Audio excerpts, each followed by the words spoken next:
blue and red stutter across the ceiling as the gurney shivers under me, a cold strap pressing the breath flat against my ribs.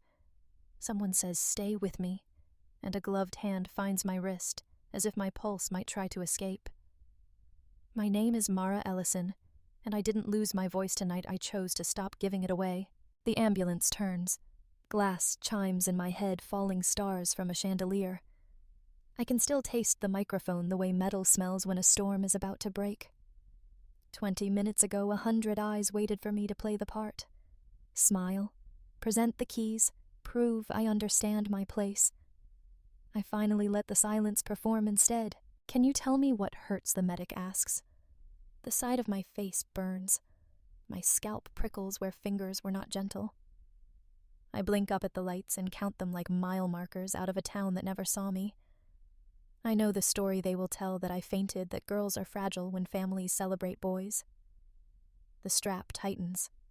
I breathe into it until the panic folds. Lakefield recedes behind the windows, neat hedges, and perfect driveways slipping backward like a brochure closing. I hear the medic again, softer. "Mara, did someone do this to you?" The word "someone" floats like bait in clear water. I swallow, taste copper, and answer without raising my voice. "Yes." He waits. The siren lifts.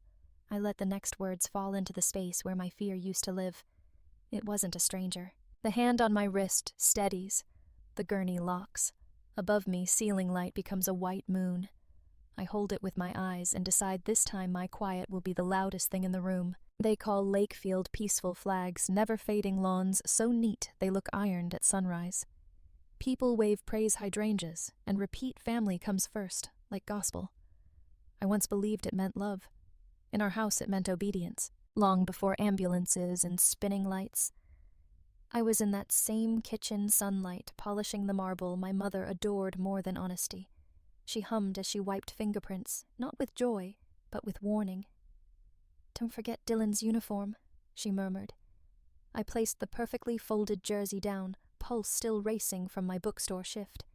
She didn't notice, she only saw what Dylan wore, never who washed it. My father worshipped silence. His footsteps always landed before his voice, low, commanding, expecting compliance. "We present a united front," he'd say, without looking up. "Appearance is gratitude." I thought he meant gratitude for life. He meant gratitude for him. So I became invisible infrastructure. The good daughter who anticipated needs spoke softly and held the frame steady so they could smile in front of it. While Dylan exploded through the door with friends and privilege tossing gear like confetti, I folded towels and finished homework in the same breath. No one asked about my shifts. They asked if the silver was polished. Even then, the walls felt like they were memorizing me. I didn't yet realize I was already planning my escape, just that every spotless counter shined with proof no one saw me. Money in our house didn't speak in numbers. It spoke in duty. Be reasonable, don't be selfish. Dylan never worried. Entitlement was his native language. I saved quietly, hoarding crumpled bills like oxygen hidden in books taped under a drawer, slow but mine. Then came the trust fund, a letter soft as a hand on my shoulder. For Mara. For her future. My grandfather's gentleness felt almost mythical. I didn't tell my parents. I wasn't handing them my lifeline. Mrs. Patel slipped me an article recognizing financial control in families. "College is a window, not a cage," she said. At home, my father preached sacrifice for our best investment, never glancing at me when he said we. That night, I opened a bank account 2 towns over and memorized the balance like scripture. Freedom counted in small numbers is still freedom. Conversations turned into strategy briefings. My mother offered chamomile and a rehearsed smile. "His future is our responsibility." My father followed with talk of paperwork and managing things for you. They called it guidance. It felt like claiming a deed. I nodded the way they trained me to letting silence sharpen. Quiet isn't surrender, it's leverage. I gathered supplies, tucked documents in the library, bought a prepaid phone. Dylan bragged about campus tours. My mother laughed too brightly. My father poured another drink. I folded napkins with steady hands, already picturing the little apartment on Maple Street. Later in my notebook, one sentence weighted like a key. "I won't finance the throne they built on my back." The morning of Dylan's birthday looked like every magazine cover my mother worshipped. White balloons dripping in gold ribbon chairs tied with ivory bows, crystal glasses lined like soldiers on the patio. From the outside, we were the Ellisons' curated, successful Gracious. On the inside, we were a stage play, one I was no longer willing to perform. I moved through the kitchen quietly, plating hors d'oeuvres I didn't choose and arranging napkins I didn't buy. My mother floated around me like a queen polishing her crown. "Smile today," she murmured, tightening the cuff of her pearl bracelet. "It's important." She didn't say for whom. She didn't have to. In our house, important meant Dylan. Outside guests arrived in linen and laughter, praising the decor, praising the weather, praising my brother, as if success was already stitched into his skin. Dylan stood near the pool in a tailored polo, shaking hands with fathers who wanted their sons to shine like him. Big Day, one of them grinned. "Heard there's a special surprise." Dylan smirked, glancing at me like I was the bow on his gift. My father tapped a spoon against his champagne flute, commanding silence with practiced ease. "We're here to celebrate our exceptional son," he began, his voice spreading across the yard like lacquer. Compliments flowed, applause bubbled, and pride rose like steam. Then his hand lifted toward me. "And today, his sister has something very meaningful to present." The guests turned.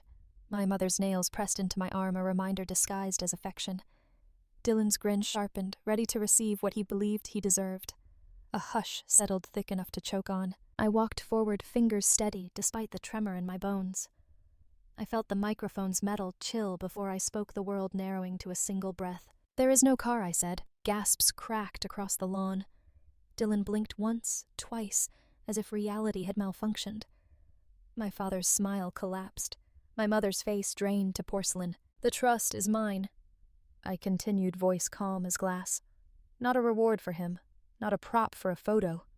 My future isn't a family project." For the first time in 18 years, the perfect yard fell silent for me, not because I disappeared into it, but because I refused to. Silence didn't stay long. It snapped like a bone. My father moved first, the way storms break branches before rain even hits. His hand struck my cheek with a crack sharp enough to freeze the air. I didn't fall. Shock can hold a body upright longer than pride ever could. My skin burned, my ears rang. The pool lights shimmered like water didn't know whether to ripple or drown. My mother lurched forward, fingers clawing into my hair, jaw trembling with humiliation rather than horror. "Mara," she hissed, breath hot against my ear. "You are ruining everything. Apologize. Now." Her voice wasn't a mother's voice. It was a publicist's panic. Dylan scoffed loud enough for guests to hear, arms crossed like a prince, inconvenienced by a peasant revolt. "You're pathetic," he spat. "This was supposed to be about me." It always was. I didn't scream. I didn't fight. My voice had done enough, so I stood still, letting their fury expose them. Someone whispered, "Oh my God." Someone else gasped, a sound sharp and human in a crowd used to pretending perfection. Then Mrs. Shaw moved through the shock like an answer to a prayer I never dared to pray.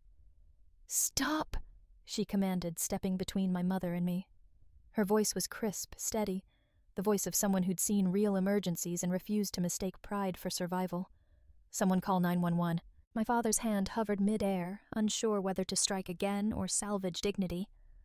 My mother's grip faltered. Dylan's smirk thinned to fear. That was the first moment I saw it, not guilt, not regret, fear of consequence.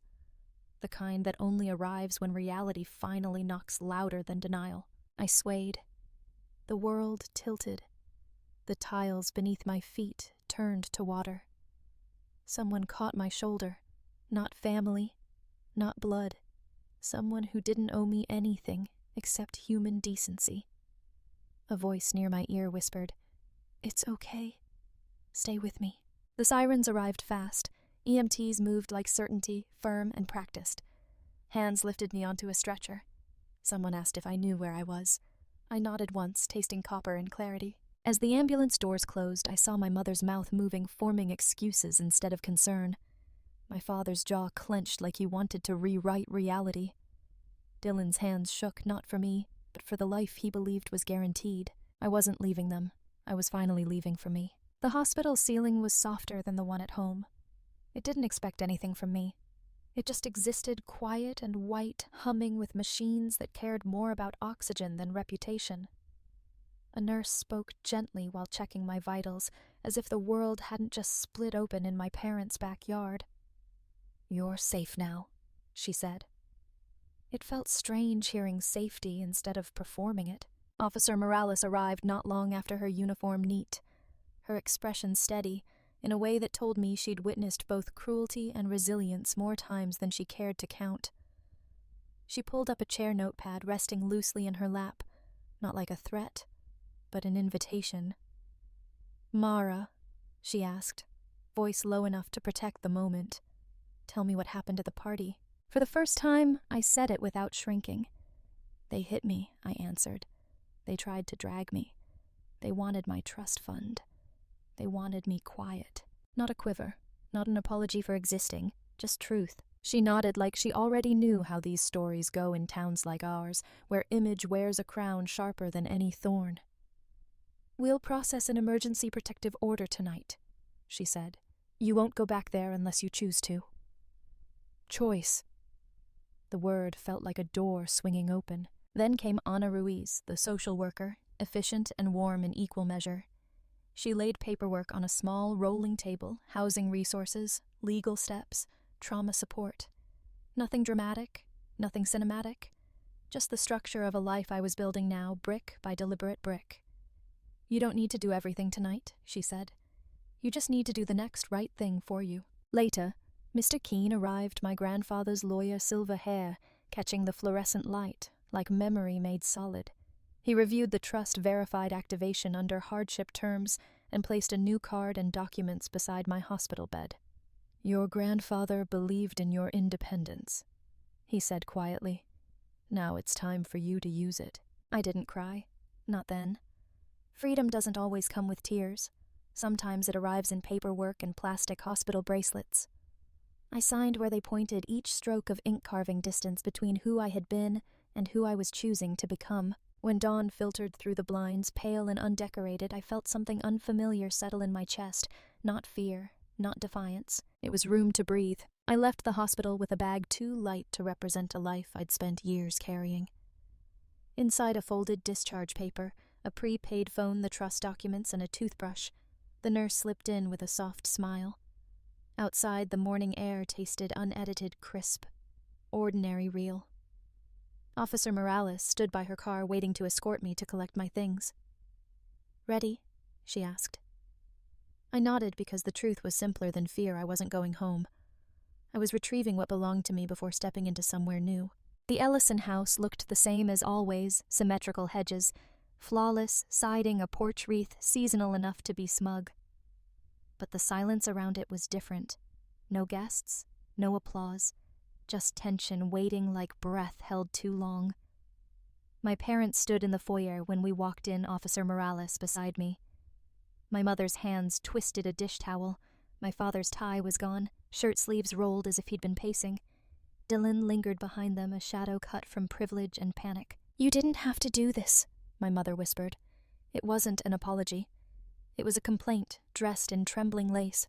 My father tried next, voice low with a wounded authority. "We could have handled this privately." I opened a closet door and pulled out my duffel bag.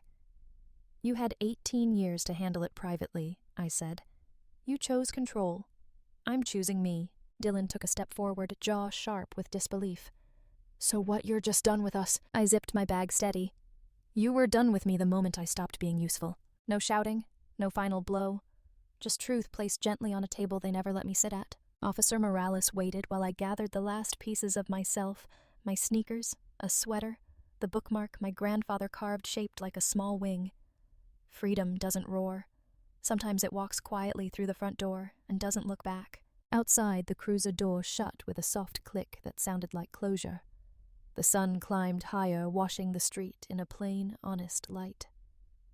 And somewhere between the driveway and the horizon, I felt the simplest victory, not escape, but arrival. For the first time, my life wasn't something to endure. It was mine to live.